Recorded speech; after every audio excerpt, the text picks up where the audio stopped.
He took down FTX and Sam Bankman Fried with a single tweet, but now he himself might be headed to prison, accused by the DOJ of money laundering and facilitating the financing of terrorist groups like ISIS and Hamas. Changpeng Zhao, the 46-year-old Chinese-Canadian chief executive of the world's largest crypto exchange, Binance, pleaded guilty to charges of money laundering earlier this week. Zhao, also known as CZ, agreed to pay a personal fine of $50 million, while his company, Binance, will pay a $4.3 billion settlement. Zhao could also possibly be facing a prison sentence. His sentencing hearing is scheduled for February of 2024. Those familiar with the world of crypto know that CZ and SBF were bitter rivals. Binance was the world's largest crypto exchange, and FTX was number 2. Changpeng Zhao set off a series of events that resulted in FTX's demise when he tweeted that he was going to liquidate $500 million worth of FTX's native token, FTT,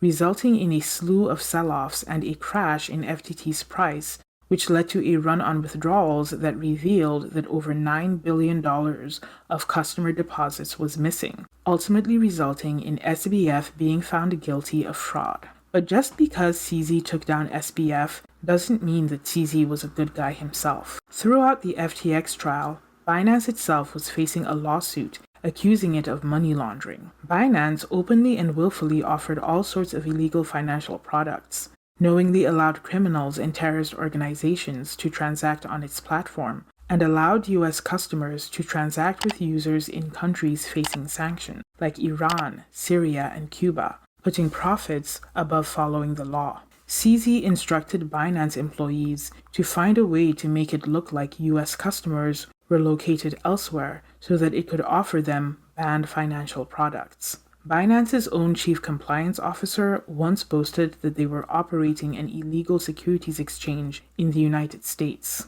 In another communication, the same compliance officer wrote that he knew that certain Russian customers were, quote, here for crime. Another Binance compliance officer joked in a written communication about how easy it was to launder drug money on Binance.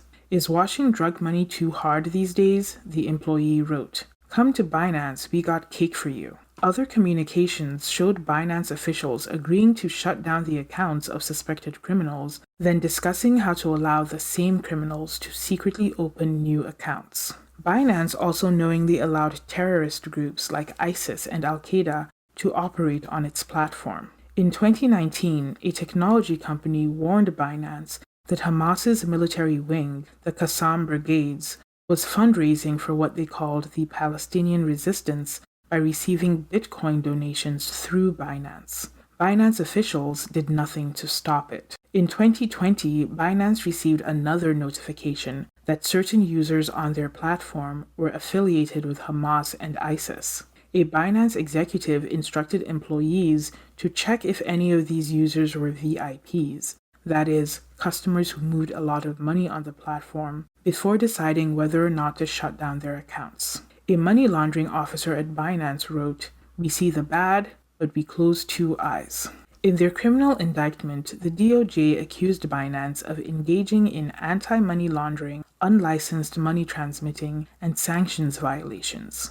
The U.S. Attorney General, Merrick Garland, said Zhao had willfully violated federal law that guards against money laundering, terrorist financing, and that, from the very beginning, Zhao and other Binance executives had engaged in a deliberate and calculated effort to profit from the U.S. market without implementing the controls that are required by U.S. law. According to the criminal indictment filed against him, CZ told his employees, "It is better to ask forgiveness than permission." For years, CZ seemed intent on flouting regulations. In an interview, he once argued that if somebody wanted to violate the law was not going to prevent it. The law could only help reduce it. He sat seemingly out of the U.S. government's reach in Binance's headquarters in Dubai, which had no extradition treaty with the United States. But it now appears that CZ has decided to plead guilty and face the consequences of his action. Media outlets speculated that the specter of criminal convictions for such a massive industry player like Binance was probably causing anxiety for investors and stakeholders across the industry, who feared it could have negative ripple effects for the crypto industry as a whole. In recent months, several top Binance executives had resigned, and Binance had had several banks cut off access to its US website after the SEC's lawsuit, freezing a lot of the firm's trading activity. The current settlement between Binance and the DOJ, while damaging to Binance's reputation, may help clean up the industry's image. In addition to the $50 million fine, Zhao was forced to step down as CEO, and Binance has agreed to operate under tighter US government monitoring for a period of 5 years. CZ is also banned from being involved with the company for a period of up to 3 years after the government monitor is assigned. Binance has named a new chief executive, Richard Teng, its former head of regional markets and an executive with a very low public profile.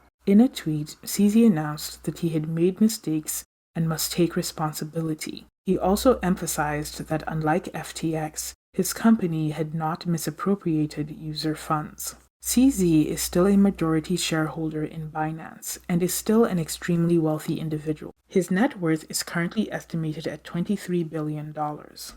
It is also unlikely that CZ's prison sentence, if he gets one, will be as long as Bankman Fried's.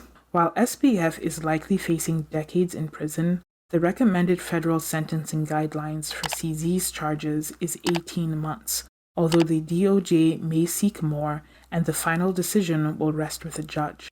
The situation with Binance has shown the darker side of crypto. While cryptocurrency was created to emphasize privacy and provide decentralized financing options that were outside government control, a potential benefit for unbanked individuals or those living under unstable or repressive regimes, these same aspects of crypto are also an advantage for criminals and other illicit actors. In October of 2023, over 100 lawmakers wrote a letter to Joe Biden demanding that something be done about crypto-funded terrorism after it was revealed that Hamas had funded its October 7 attacks on Israel using cryptocurrency.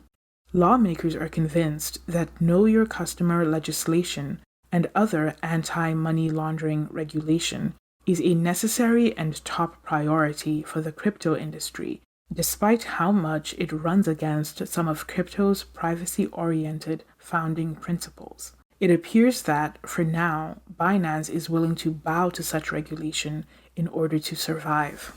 Thanks for watching. If you're interested in learning more about the FTX implosion that Changpeng Zhao helped set into motion, watch our in-depth profile of Sam Bankman-Fried's ex-girlfriend, Caroline Ellison, the CEO of Bankman Fried's money-losing second company, Alameda Research, which Bankman Fried plundered FTX customer money in order to save.